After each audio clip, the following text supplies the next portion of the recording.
This is the X-Zone Broadcast Network, broadcasting worldwide on broadcast affiliates and satellite program providers, including CNN Broadcast Network, Sirius Satellite Network, Star Media, Good News Radio Network, Angel Broadcast Network, Wiki Broadcast Network, and WPBN TV. For more information on the X-Zone Broadcast Network, visit us at www.xzbn.net.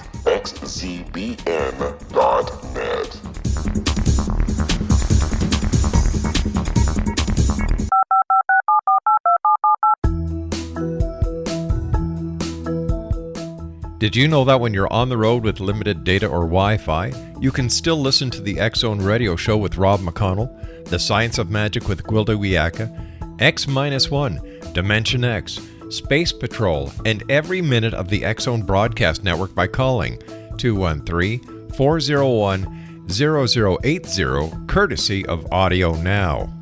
No smartphone, app, or internet needed. It saves your data plan and it's free if you have unlimited minutes. Call 213-401-0080 to listen on any phone, anytime, anywhere. Remember 213-401-0080 for the best of the paranormal, parapsychology, and sci-fi radio programming anywhere, 24/7, 365.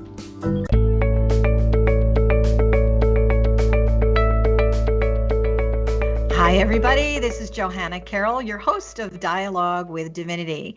Our show is really committed not only to entertain you, but to bring you the wisdom keepers of our time and to have some fun at the same time.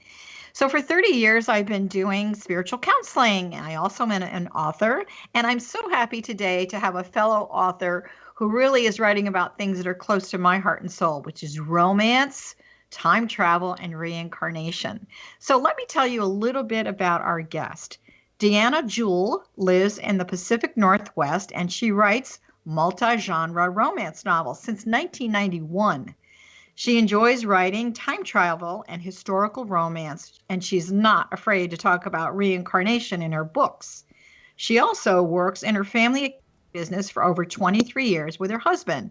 So this is a woman who's got two jobs, like many of you. When she's not writing, Deanna enjoys gardening and traveling, where she finds new story locations and characters. She has two Siamese cats, Zoe and Sinbad, who keep them entertained, and Deanna loves hearing from her readers. So Deanna, welcome to the X-Zone, and also welcome to Dialogue with Divinity. Thank you, Johanna. I'm happy to be here. So I love the fact you are a girl after my own heart, because for many years I had two full-time jobs, so I can understand what that's like. So how do you actually find time to do your writing? I know you said you've got all these characters that are talking to you, and you've got your one accounting job, and then you've got your writing job. So how do you actually find the time? Are you writing in the evenings? I usually write in the morning before I go to the office. I'm at the office at 12, 1 o'clock, something like that. During tax season, we're there till midnight. So my mornings are for me and my writing and marketing and talking to readers.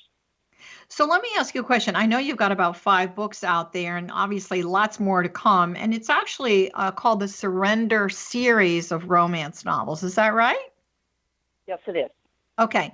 So how did you, obviously I think we all love romance, and I certainly love reincarnation, but how did you get started in blending these two together? I'm very curious about that. Reincarnation seems to be a thread that goes through all of my books. It wasn't planned that way. It's just something that happened. I think we all lived before, and to be able to bring that into my books, time travel seemed the easiest way to make that happen, to show that she did live before. Their souls are reincarnated in current times in book 2. Okay, so you in the series that you're doing, is it a continuation of the same story that seems to grow and grow, kind of like really what reincarnation really is? We come back, we do it again. Is that what's happening here? Okay. Yes, it is. When you think of reincarnation, and maybe this is part of the characters in your book, why do they have the desire or the need to actually reincarnate? And why do you think we as people do as well? I think our souls travel through time. Okay. And they just connect with the souls that they were with in the previous life. I know not everybody believes that, but I do. Okay, I believe that. So we're on the same page with that. Do you feel that, we live in all these multidimensional realities? Do you feel that in terms of the sense of time travel, are these characters in your book as characters living on the earth? Are we living in different time aspects at the same time that are concurrent? Or do you find that we go from one to the other to the other? Do we go back and forth? I don't think that we go back and forth, but we learn in our past life to do better and connect better with people in upcoming life. Okay. So there's been a lot of talk about past life regression and reincarnation. I know we've been very fortunate to have some wonderful experts in that field on our show, Dialogue with Divinity.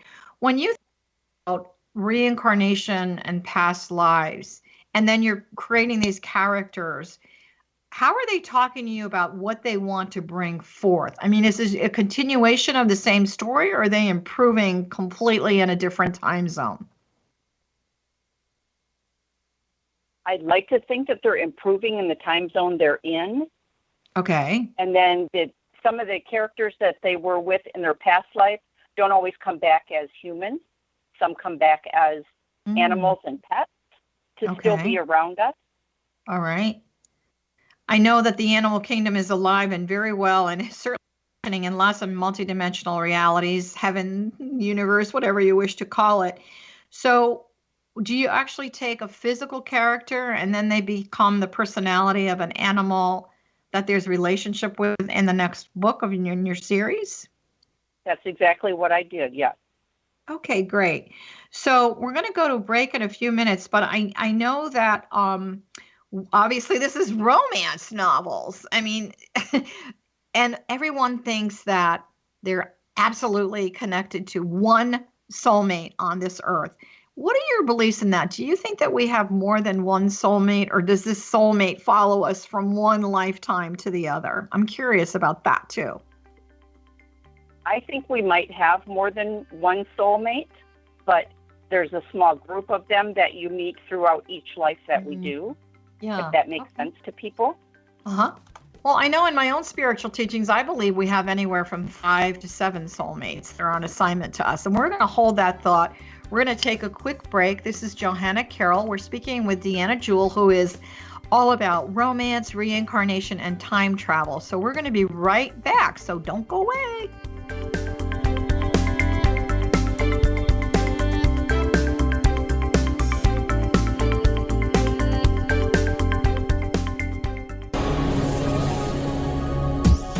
This is the X-Zone Broadcast Network, broadcasting worldwide on broadcast affiliates and satellite program providers, including CNN Broadcast Network, Sirius Satellite Network, Star Media, Good News Radio Network, Angel Broadcast Network, Wiki Broadcast Network, and WPBN TV. For more information on the X-Zone Broadcast Network, visit us at www.xzbn.net.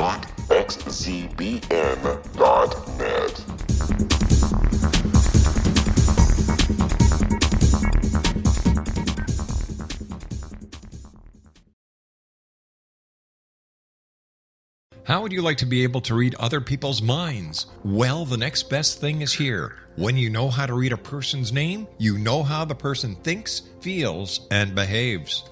Each letter in our name holds a key to unlock our true essence. Our name contains both our gifts and challenges in this lifetime.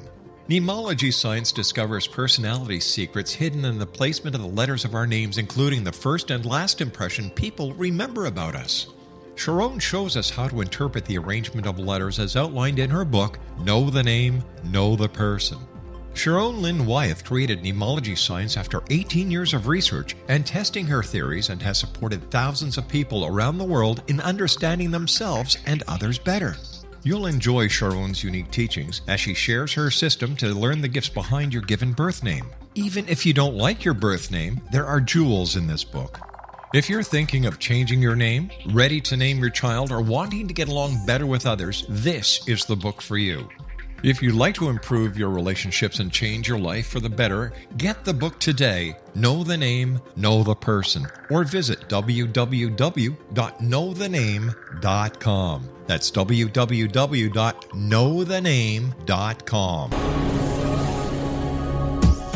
This is the X-Zone Broadcast Network, broadcasting worldwide on broadcast affiliates and satellite program providers, including CNN Broadcast Network, Sirius Satellite Network, Star Media, Good News Radio Network, Angel Broadcast Network, Wiki Broadcast Network, and WPBN TV. For more information on the X-Zone Broadcast Network, visit us at www.xzbn.net.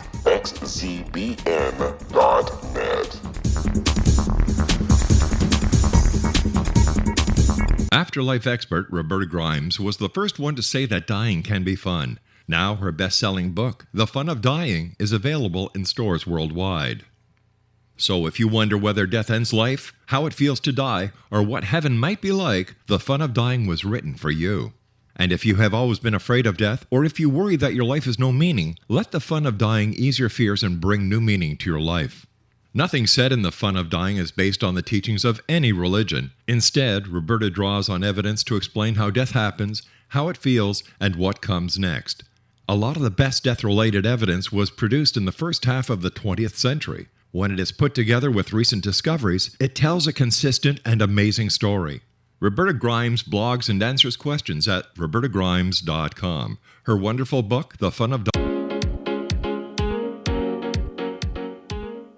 Hi, everybody. It's Johanna Carroll with Deanna Jewell. We are talking today about romance and reincarnation. You can find all of our information about our shows on my website at johannacarroll.com. And also, please make sure you look at the listing of all of our wonderful hosts at xzbn.net. So, Deanna, welcome back. We were talking about soulmates. This is such a subject. I have so many people over the last 30 years that have called and said, "Who is my soulmate?" Or they felt that they have met someone who they believe is their soulmate, and yet they're sort of a trickster around all of that. So why do you think people are so invested in the discovery of that? Is that going to make them whole again, happy again? What's that journey all about with the soulmate?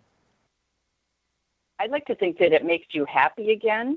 And in my stories, it happens like deja vu. You feel a kindred spirit with somebody that maybe you hadn't known in the current lifetime. And as you get to know them better, you realize that maybe they are the soulmate that you were connected with in the past because you have a lot in common. I've met a lot of people and certainly spoken to enough people that have said, I think I've met my soulmate. And they've only spent like maybe 5 or 10 minutes. So there is sort of that soul recognition that happens. And my own belief is that when someone shows up in your life that is very familiar, on some level, you are recognizing the reflection of your own divinity.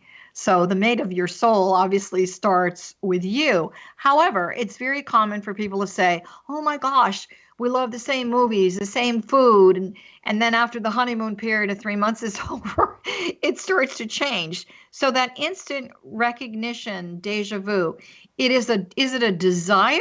Or do you think it really is something that can occur for individuals, not just in your books, but in real life too? I'm going to say it does happen in real life because I'm in that situation. And our honeymoon period is long gone, but we're still there. Yeah, you've been married together for 18 years. Okay. So when you first met your husband, did you have a deja vu moment? Did you have a soulmate connection? I think we did. We had so much in common because we met on the internet. It's okay to say. Of course. We had a lot in common in our likes and dislikes. Mm-hmm. We completed each other's sentences before we even met in person. Wow. It was nice. It still works, and we're still happy. We work together, and we're finding more about each other every day. You know, I have to tell you, I was married for the second time about 5 years ago, and I had dated a lot and whatnot, and it wasn't that I was out there, where's my soulmate, because I sort of have a different viewpoint on that. as far as the destiny of the divine. But I do remember that when I did meet my current husband, I knew there was something very unique and different about him. It had nothing to do with his looks or anything like that. But I'll tell you what connected me with him, and maybe you had a similar experience. It was the sound of his voice, the vibration. So, there's that connection of the soul that sort of sends out a signal or a frequency that I think people really need to pay attention to on some level. And so it kind of goes in with one of the things that, we're going to chat about a bit today is finding love a second time.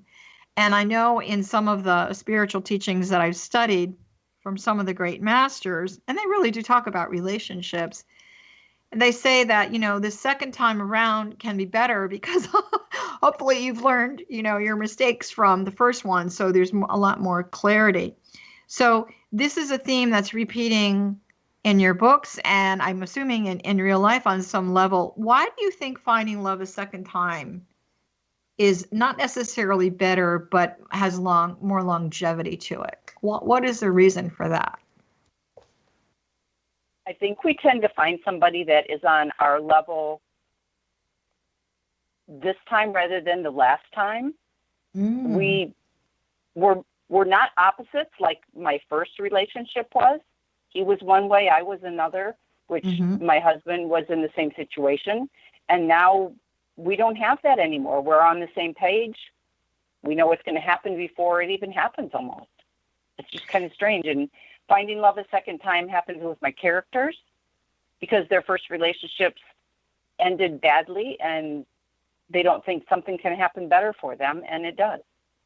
When you're writing, do you think that, are you personalizing a lot of this? This is coming from your own experience, or are you getting guidance from the other side? Because I know one of the things that you said that when you're in your accounting job during the day, the characters in my head don't like it when I don't write. So where is that really coming, that inspiration coming from you? Is it a combination?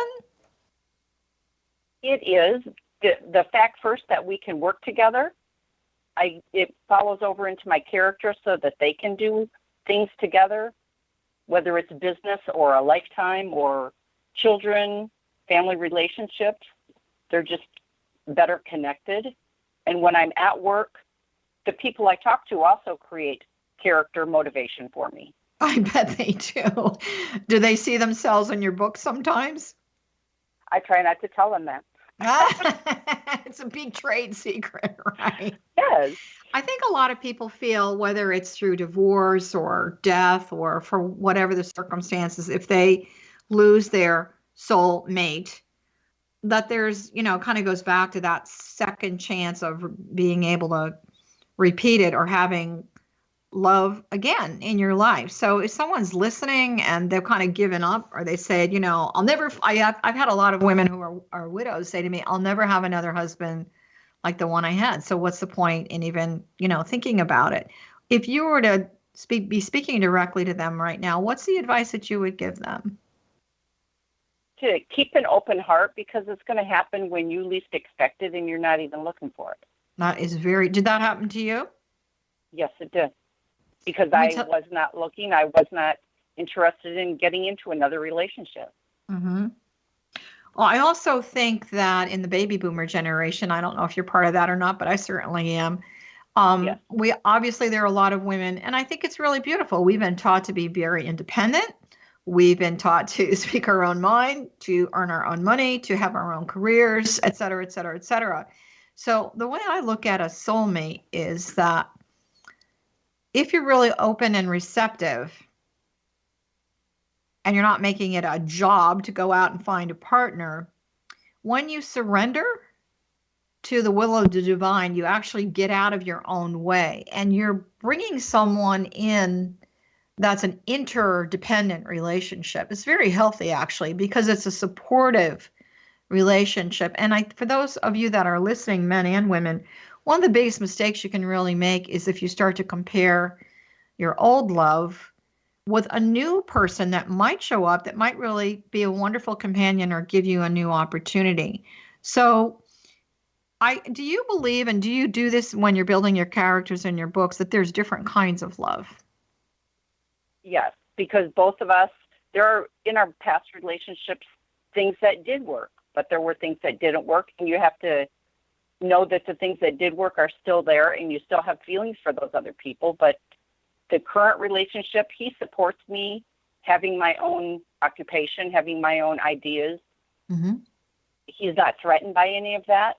And I pull that into the strength of my characters in the book for my female characters. I hope I do that for the male. Are you giving the strength of character to the man in a different way in this sort of relevant 2016 world that we're living in right now? How powerful are they as the women, or in what way are they different? They tend to have their own occupations, their own jobs, their own money. They want to be independent, and the men are not threatened by that. Okay. So that means the men within themselves, you're building very powerful characters as well. Right. I hope they come across that way. Well, it sounds like they do, because I know you've got an incredible following, and you've been writing since, 1991? I mean, you've been writing for a long time. I know part of your work, we'll talk about it in the next section, and this is really good advice for those of you who have been inspired to do any kind of writing. So, and Deanna really has experienced this, as I have myself, both self-publishing and then publishing with a traditional publisher. But I want to go back to the whole concept of surrender. So there's something mystical and very magical that happens when we let go, let God, let spirit, let the universe, in my language anyway, and get out of our own way. Do you think a lot of women have put so many rules and regulations in their head, and possibly men as well, to be a certain way, look a certain way, do things a certain way? There's a real rigidity that comes with that.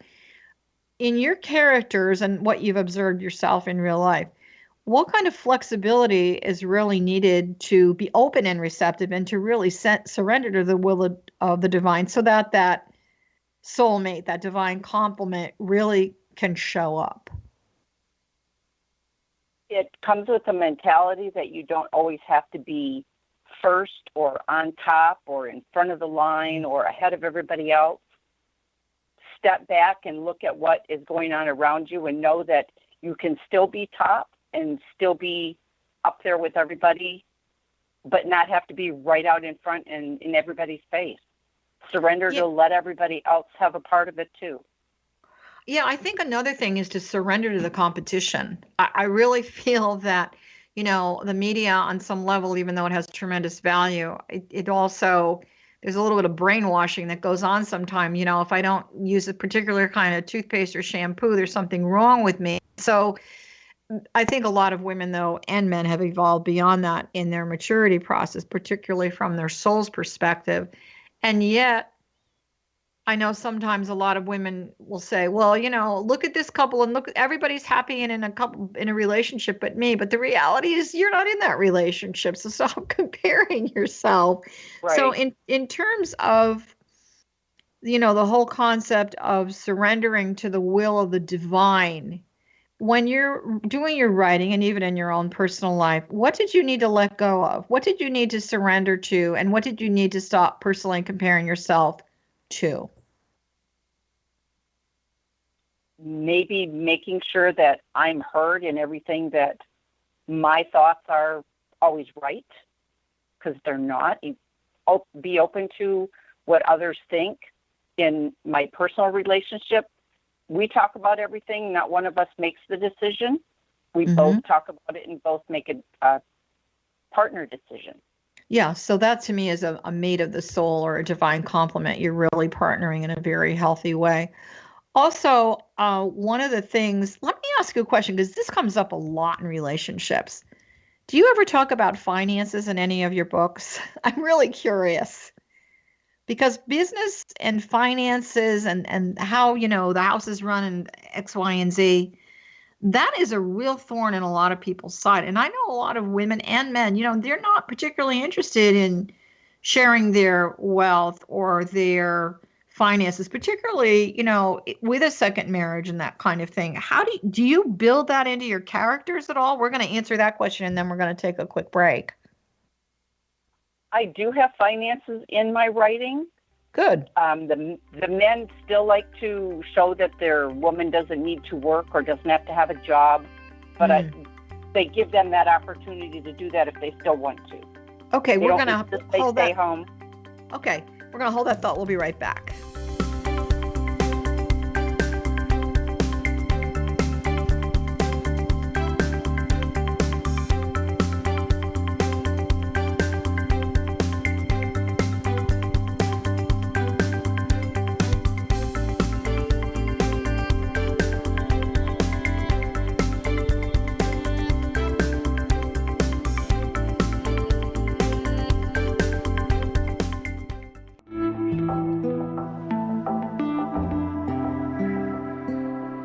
Take a step back in time and discover old Florida cuisine at Marsh Landing Restaurant in Fellsmere, Florida. Enjoy delicacies such as frog legs, gator tail, catfish, and swamp cabbage, or enjoy the more traditional cuisine such as hand-cut Angus steaks, ribs, and seafood. Join us for breakfast with a southern flair featuring sweet potato pancakes, biscuits and gravy, and much more. Planning a party? Marsh Landing's private dining rooms can accommodate groups from 8 to 80 people. While you visit, enjoy the historic pictures, artifacts, and stories that line the walls. Marsh Landing is truly a unique experience. Marsh Landing Restaurant, 44 North Broadway in historic downtown Fellsmere, or visit marshlandingrestaurant.com. Marsh Landing, old Florida cuisine at its best.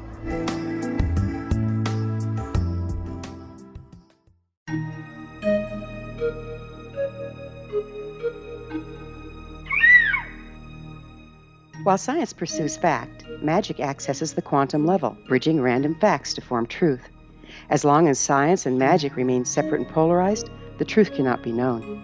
I'm Gwilda Wiyaka. Join me on the Science of Magic radio program, dedicated to unification and evolution of consciousness.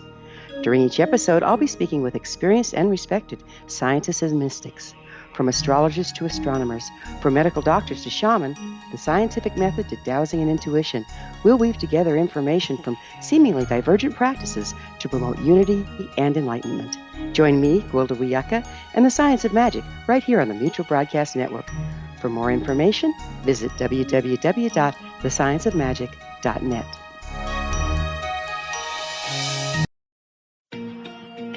Wouldn't you love to know the secret to everything? Well then, meet Dr. Kimberly McGeorge and her cutting-edge breakthrough knowledge that combines science with possibility. Dr. Kimberly brings real-life answers and healing to those open to alternative solutions. She teaches solution-based programs and classes that will change all areas of your life forever. Specializing in conscious creation, intuitive readings, and energy medicine, you can rapidly shift health, relationships, business, and money and abundance challenges quickly. Receive her best-selling book, Secret to Everything, at no cost by going to secrettoeverything.com/X-Zone. That's right, transformation can start now. Just go to secrettoeverything.com/X-Zone and receive Dr. Kimberly's book for free.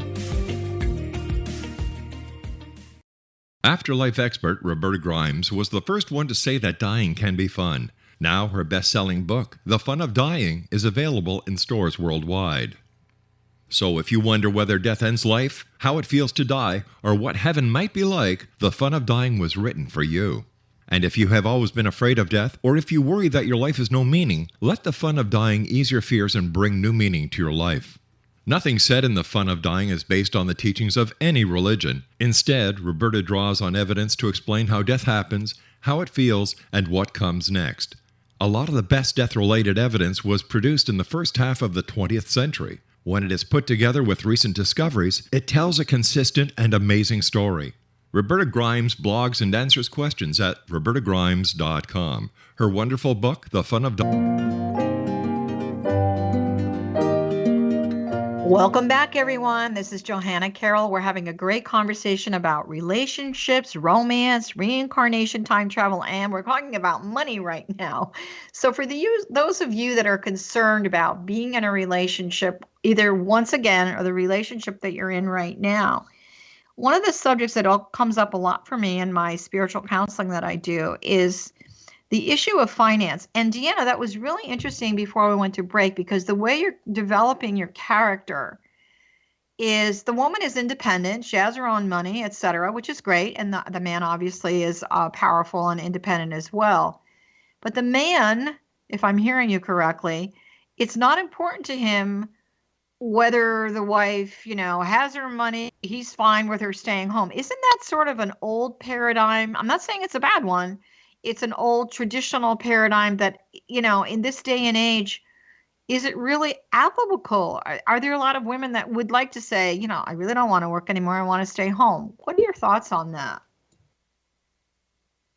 I think personally I would have a hard time doing that because I'm not somebody who can just sit home and do nothing. I have to have something to do, places to go, people that I deal with. There's still some relationships where one party is more controlling than the other, and that's hard to get through to the couple, I guess, to let each other go their own way once in a while. Yeah, and don't be afraid you're going to lose that person. Yeah, and you use a significant word, controlling, which makes the hair on everybody's head just stand straight up on some level. I know for myself, I have a lot of friends that are retired, and I'm in my late 60s, so I have a lot of friends that are retired, and they do the typical ladies' lunch and bridge and tennis and shopping and all that. I don't know. I think I'd really, for myself, I'm so dedicated to really helping people improve their lives on some level. I would feel like I had really failed if I lived that kind of a lifestyle. And by the way, I'm not saying that that's a bad thing, because I think every once in a while, everybody does need, that break. However, you have a gift of being a writer, and you've been writing for a long time. So I always feel that when you are in your creative self, you're also in your divine self. And when you're in your divine self, there's a lot of joy, and not even satisfaction, but really happiness that does come from the soul, which is its natural state.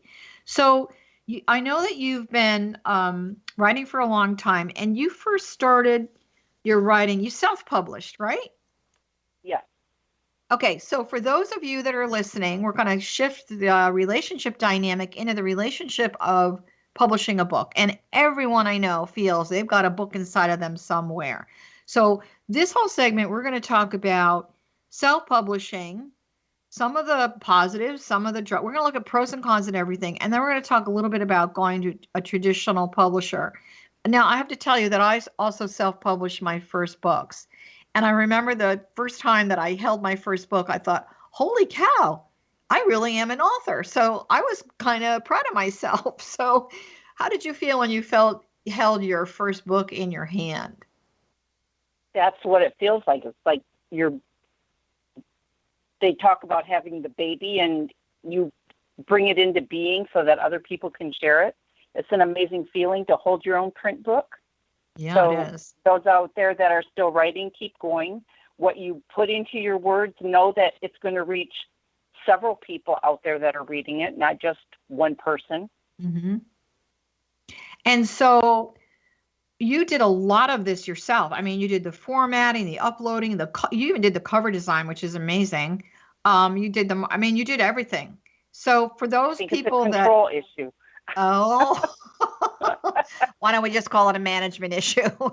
Here we go. We're going to call it creative management. You were creatively managing your form of art, which was your first book. What was your first book about? I have the one that's out there that's for free is motivational.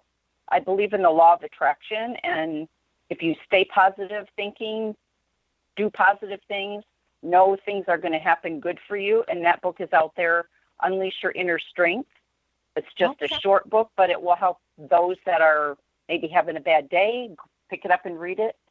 But this is wonderful. Where can they actually find that? That's a wonderful, we're going to talk about, online. Okay. And then would that be at your website? Yes, on my website also. And you want to tell people where that website is? DeannaJewel.com. Okay, so it's books. Okay. So for those of you that are listening, it's DeannaJewel.com /my-books. Okay, so that's wonderful, by the way. That's a lovely gift that you're giving to people. What was the fun of self-publishing? Let's talk about the pros first. Being able to get books out there for people and not having somebody say, no, this isn't in the genre we want, or this isn't the type of book we're looking for. Self-publishing opened it up for people to put out there what they write, not in the particular genre of what a publisher wants. Mm-hmm. But it does have to be edited, and a lot of that is going by the wayside. People need to get your editing done, have a professional editor get it. Agreed. Yeah.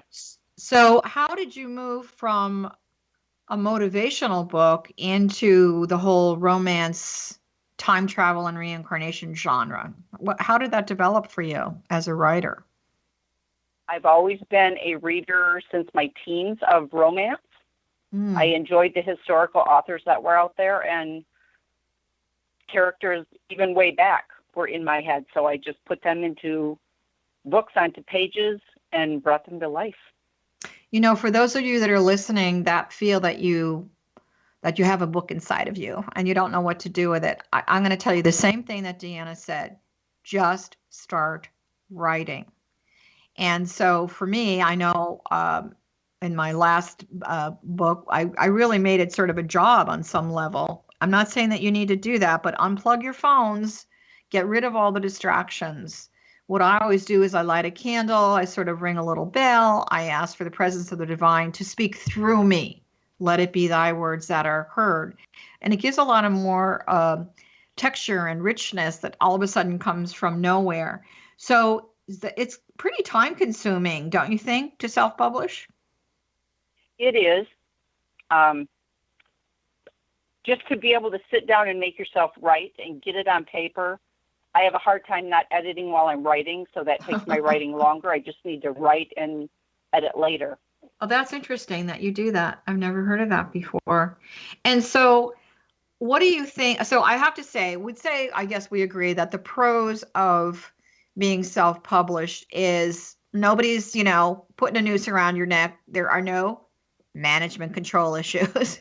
You're managing your time and the creative flow yourself. What do you think the drawbacks are, though, of being self-published? Because I certainly know what my opinion is, but I'd like to hear yours. To, I guess, reach more people. The traditional publishers have a larger area that they can get your book to more readers. Being self-published, there is not as many places that you can know where to put your books. The other thing that I think people need to be aware of is that my publisher told me that the major distribution houses, it's really a whole business. For those of you that want to write, go ahead and just start writing. But when you have a little downtime, do a little bit of research on how this really works.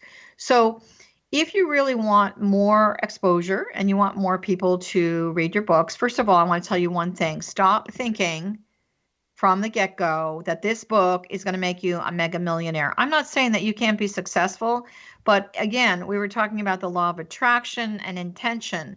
If your intention is to write, to become a millionaire, you do not have the conscious, really manifestation model out there that's going to serve your soul. Would you agree with that, Deanna? Exactly. Yeah. So here's the thing. In the traditional publishing world, books are distributed through distribution houses. Distribution houses stay away from self-published books. As we can well imagine, there's millions and gazillions of them out there, that they're not good and valuable. But you're not doing yourself a service on some level to go the full self-publishing route. It doesn't mean you can't sit and write and be creative and just let it flow out of you. But if you really want to hit a larger marketplace, if you want to get your books in bookstores, if you want to hit an international market, and it's possible that you have a story to tell that can, going to a traditional publisher who does have those relationships with the distribution houses is really the key to all of that. So when you are writing now, you are writing through and being distributed through a traditional publisher. Is that correct? That's correct. How did you make that still decision? Self-publish. A friend of mine owns a publishing company that I went with. Okay. I just want to say her personality is like a magnet. She pulls people to her. She's so friendly and helpful. But when I self-publish some of my books, it's because of a time restraint with my deadlines for publishing, I guess. When I self-publish, I set up a deadline for my own, where with a traditional publisher, they have deadlines they also have to meet. And if you're going to be in their stable of authors, you have to meet their deadlines too. And sometimes that's hard with the books that I write.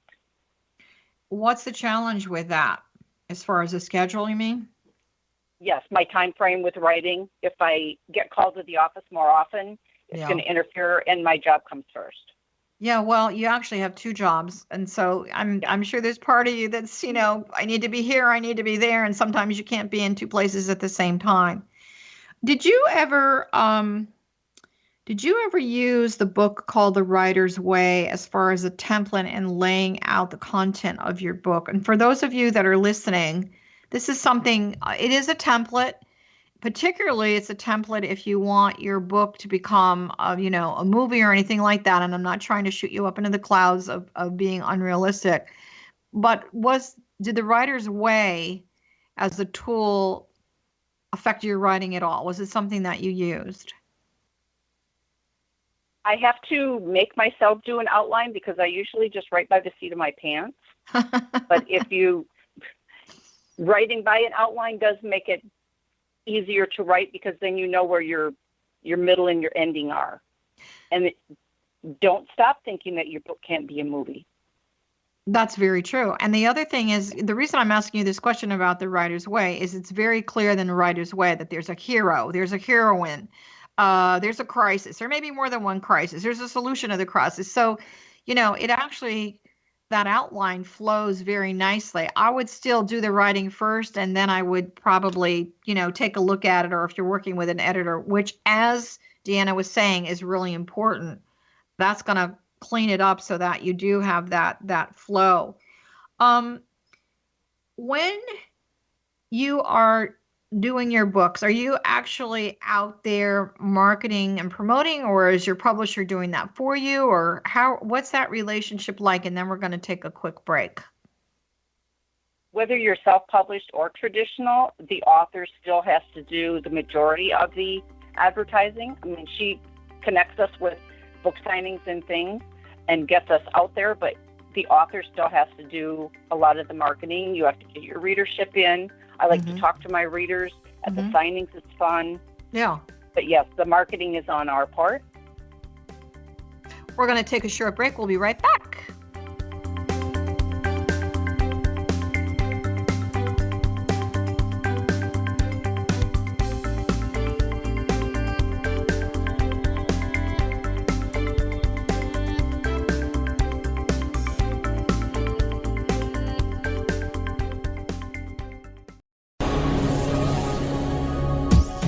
This is the X-Zone Broadcast Network, broadcasting worldwide on broadcast affiliates and satellite program providers, including CNN Broadcast Network, Sirius Satellite Network, Star Media, Good News Radio Network, Angel Broadcast Network, Wiki Broadcast Network, and WPBN TV. For more information on the X-Zone Broadcast Network, visit us at www.xzbn.net.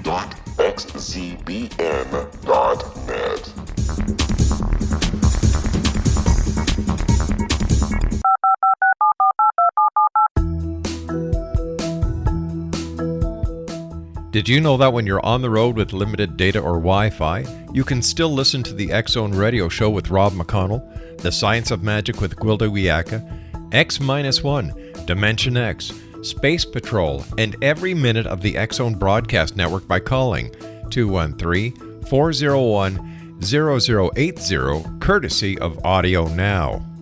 No smartphone, app, or internet needed. It saves your data plan, and it's free if you have unlimited minutes. Call 213 213-401-0080 to listen on any phone, anytime, anywhere. Remember 213-401-0080 for the best of the paranormal, parapsychology, and sci-fi radio programming anywhere, 24/7, 365.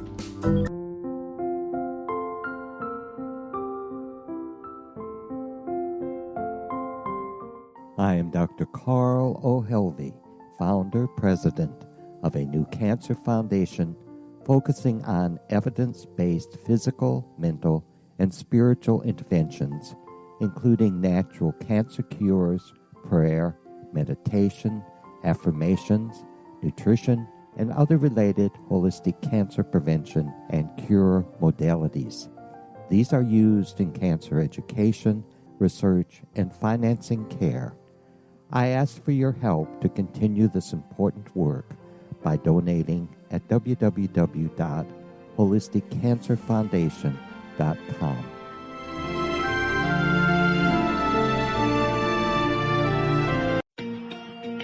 Wouldn't you love to know the secret to everything? Well then, meet Dr. Kimberly McGeorge and her cutting-edge breakthrough knowledge that combines science with possibility. Dr. Kimberly brings real-life answers and healing to those open to alternative solutions. She teaches solution-based programs and classes that will change all areas of your life forever. Specializing in conscious creation, intuitive readings, and energy medicine, you can rapidly shift health, relationships, business, and money and abundance challenges quickly. Receive her best-selling book, Secret to Everything, at no cost by going to secrettoeverything.com/X-Zone. That's right, transformation can start now. Just go to secrettoeverything.com/X-Zone and receive Dr. Kimberly's book for free.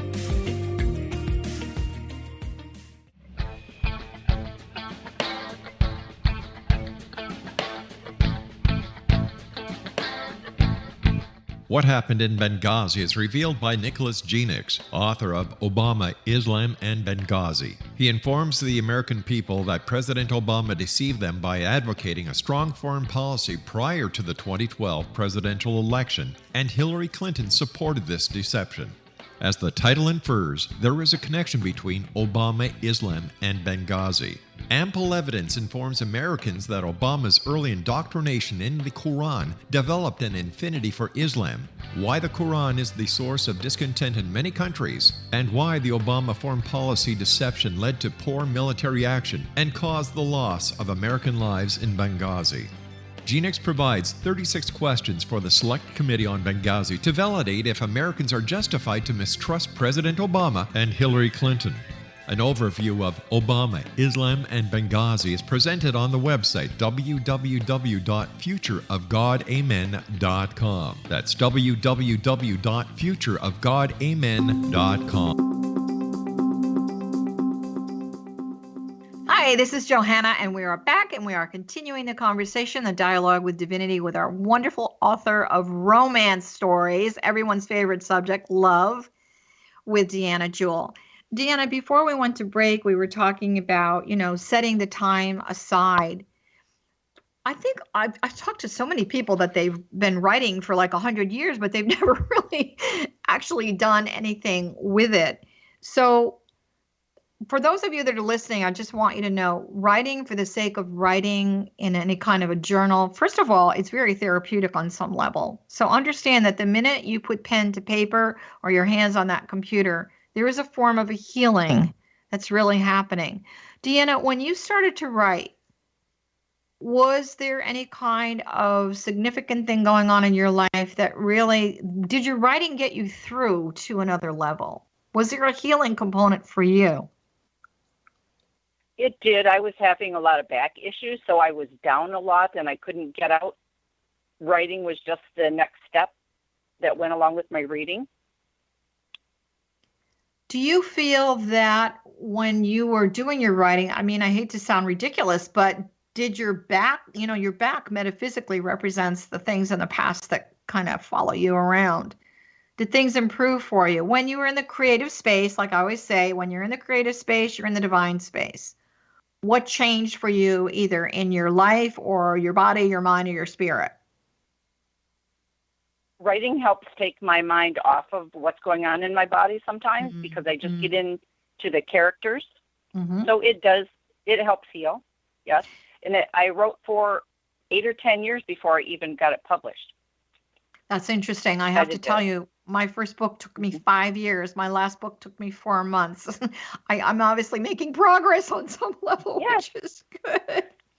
So it's a cathartic thing. And, you know, I love to read as well. I grew up with parents that were always reading something. And, you know, I actually try to read about 40 books a year. So there's two ways of looking at reading. Sometimes I feel like I'm observing the story, and sometimes I feel like I'm actually in the story. How do you draw the reader in so that they feel like they're walking right beside your character? Is there a trick that you're using? I hopefully make my characters be able to have all readers relate to them on some level. They can't be perfect. They can't have a lot of inner scars that make them not a real character, but all readers should be able to connect with my characters on some level as they read through the stories. Well, I like the fact that, you know, first of all, I love the fact that it's historical, romance, reincarnation, and all of that. But what I really love more than anything about your books is they're relatable, because you're not creating such a fantasy land that you're programming people to think the only kind of love that's really going to work is perfection. So there's some flaws in your characters, which I really, really like. In terms of your character development as you're going on and on, what is the repeated theme? I mean, there's a lot. There's reincarnation. We've known each other before. Is there a goal, or is there a teaching to the story, I guess is what I'm saying. I think I have to go back to knowing that there's somebody else out there for you. If you've lost a love before, don't give up. Just know, it's not going to happen if you always look for it either. It happens when you're not looking. That's true. One of the things, actually, the last book that I wrote was called The Lost Art of Loving. And it had nothing to do with other people, although on some level it did. It had to do with self-love and understanding that you can't get, you know, it really is true. You can only receive love to the level vibrationally and energetically that you love yourself. So, and you've obviously been extremely successful in that with all the readers that are following you. When you develop the story and you're making them powerful characters, how are you presenting so that the reader can really relate to this, that this person is not perfect? What kinds of things are showing up? Flaws that they see in themselves, maybe. They've lost love before and have been distraught. Some have been depressed. But you have to go inside yourself and know you're the best you can be so that other people can see that. And I hope I bring that out through my characters. You know, I know that you do, because first of all, what I really understand about the world of spirit and creation and the law of attraction is all about energy and the harmony of energy.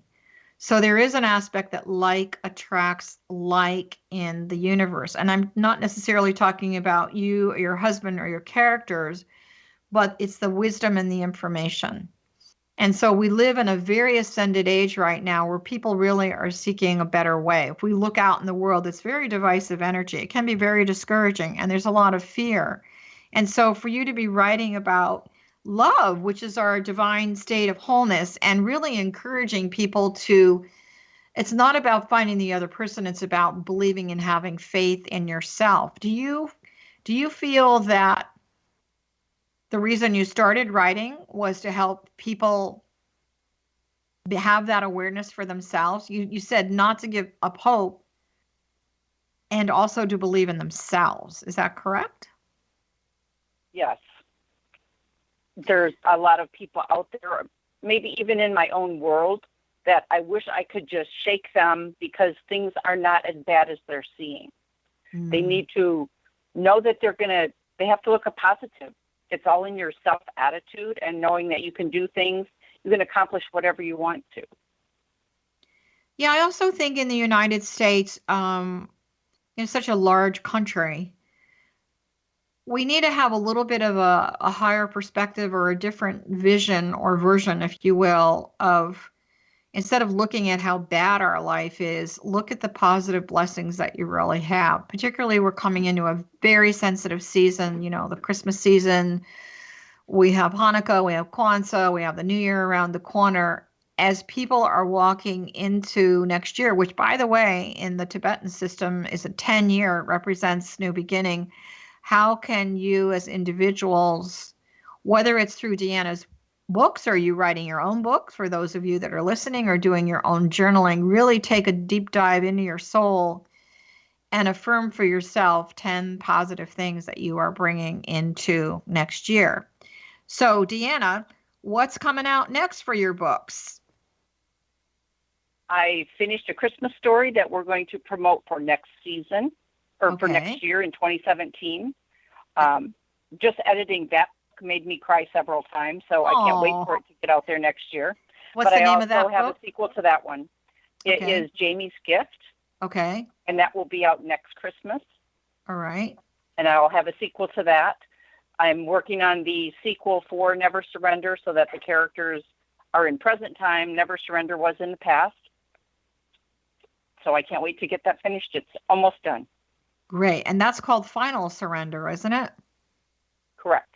Okay. Now, I know that you have a holiday package that you are offering for your readers, or for those of you that have never read any of Deanna's books before. Can you tell everyone a little bit about your holiday package? That is No Turning Back and Whispers at Ghost Point. I didn't intend the characters in both books to be connected, but because of my reincarnation and second love in the romances, I made them the same people in the second story in different aspects. Great. If that makes sense. So you got a continuation of the same story. So we want to thank Deanna Jewell. And for those of you that are listening, again, you can find all of her work and more information about what she's doing, including her special holiday package that she's offering as a last minute gift for people. It's a great idea at DeannaJewell.com. That's DeannaJewel.com. We really want to thank you for, I love this whole concept of time travel, reincarnation, romance. It's like all the goodies rolled into one book or series of books. So thank you so much for joining us today. And we wish you great success. And you have to come back and tell us when you're getting ready to launch your next books. Love to have you again. Thank you so much, Johanna. I've had a great time today. And thank you, readers. Oh, anytime. Merry Christmas. Merry Christmas to you, Happy New Year, and many blessings on all of your creative work in the future. So we're going to say goodbye to Deanna and take a few minutes just to remind you that you are listening to the X Zone Broadcast Network. And for those of you that would like to take a look at all our wonderful offerings that we have all the time, you can find that at xzbn.net. We have a wonderful, wonderful family of hosts, highly creative, very talented, touch on lots of different subjects that are really going to warm your heart and soul. For myself, all of my work for the last 30 years and all the new things that I'm doing can be found at Johanna Carroll, that's CARROLL.com. If you want to give yourself a real treat for the holidays and something to take a look at for next year and get your year really launching and running, I am doing a 5-day spiritual retreat on the island of Maui. It's called Rise, and it's all about renewing in the sacred elements of earth, wind, fire. And I can't remember the last two. Water, everything that Maui has to offer you. So we're staying in a fabulous resort. I encourage you to check that out. If you ever thought you want to develop your intuition, check out my Get Psyched training class. Also, want to wish you a vibrant, highly creative, divine connection for the holiday season. And as usual, I'm sending your heart a big hug. And I thank you so much for joining us on Dialogue with Divinity. And we will see you soon. Bye for now.